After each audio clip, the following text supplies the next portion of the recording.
Assalamualaikum warahmatullahi wabarakatuh. Waalaikumsalam, Bu. Selamat pagi anak-anak. Hey, Bu.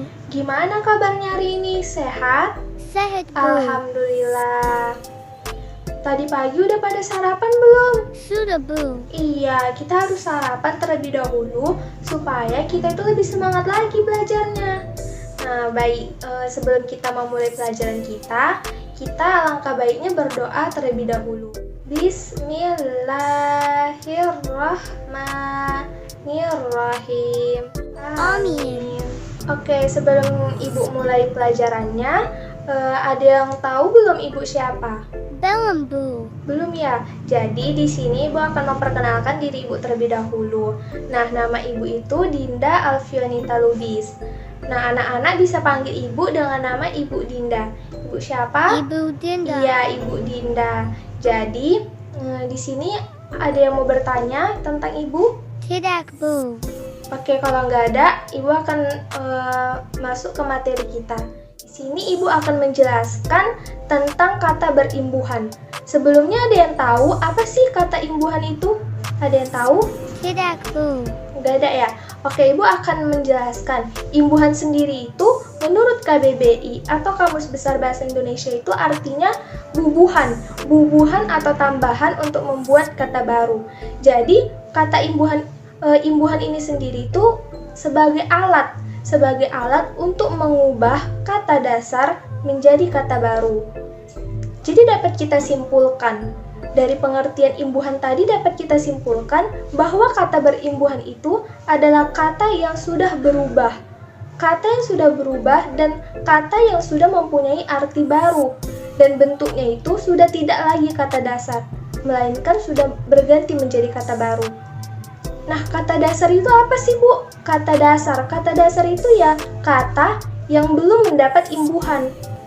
Nah, sebelum masuk ke contoh kata dasar, Ibu mau ngasih tahu dulu contoh-contoh imbuhan. Contoh-contoh imbuhan itu apa sih, Bu? Contoh imbuhan itu me. Ada me, ada dia pe, ter, ada juga ber, ada juga di. Contoh nih, kata dasarnya tendang, terus Ibu kasih imbuhan me di depannya. Jadilah kata tendang itu berubah menjadi menendang. Seperti Ibu bilang tadi, imbuhan itu digunakan untuk mengubah kata dasar menjadi kata baru. Nah, kata dasarnya tadi kan tendang. Terus Ibu kasih dia imbuhan me, jadi menendang. Nah, maka artinya pun sudah berubah. Jadi, imbuhan ini digunakan untuk mengubah kata dasar menjadi kata baru. Kayak gitu. Jadi, paham anak Ibu semua? Paham, Bu. Iya, pintar. Jadi, di sini imbuhan nggak sampai di situ aja. Imbuhan mempunyai 4 jenis. Nah, yang pertama itu jenisnya apa, Bu? Prefiks. Yang pertama itu ada namanya imbuhan prefiks. Terus yang kedua ada sufiks. Ada sufiks, yang ketiga ada konfiks, dan yang terakhir yang keempat ini ada namanya infiks. Nah, Ibu akan menjelaskan satu-satu kepada anak-anak Ibu. Nah, yang pertama itu tadi prefiks. Prefiks itu artinya imbuhan yang berada di awal, atau kita bisa juga sebut itu dengan awalan. Nah, kalau si sufiks ini adalah imbuhan yang berada di akhir katanya.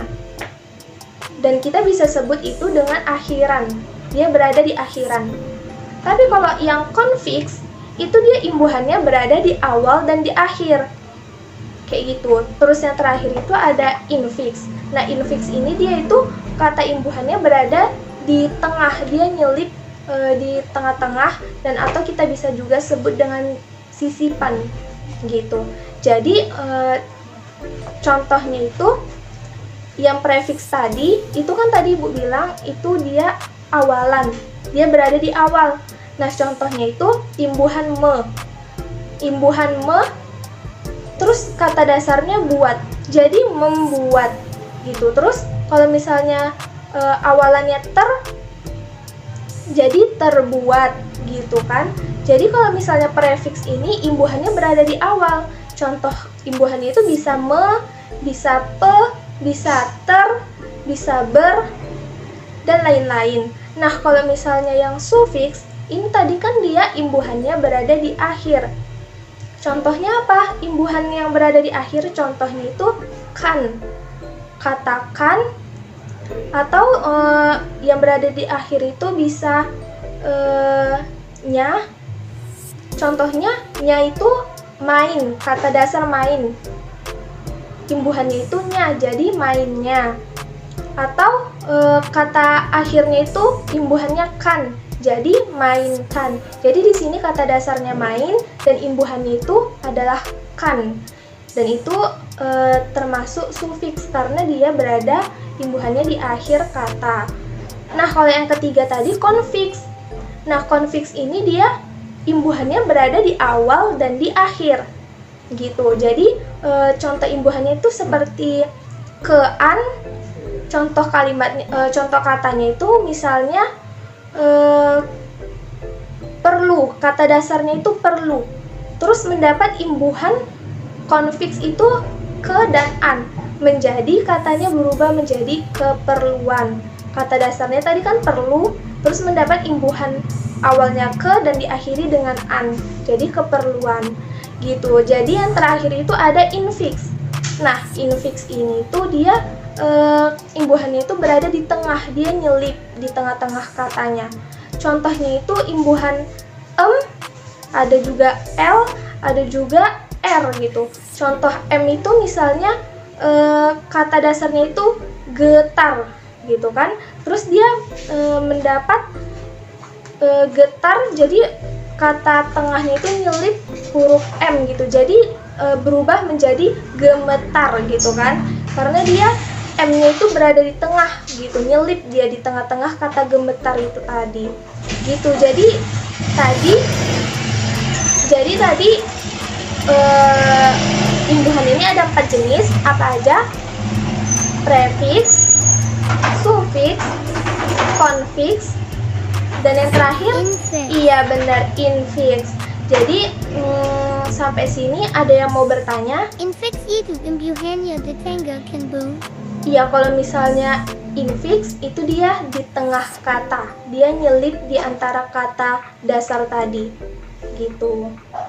Baik, kalau misalnya sudah tidak ada yang bertanya lagi, Ibu sudahi pembelajaran kita hari ini dengan wabillahi taufik wal hidayah. Assalamualaikum warahmatullahi wabarakatuh. Waalaikumsalam, Selamat Bu. pagi. Hey, Bu.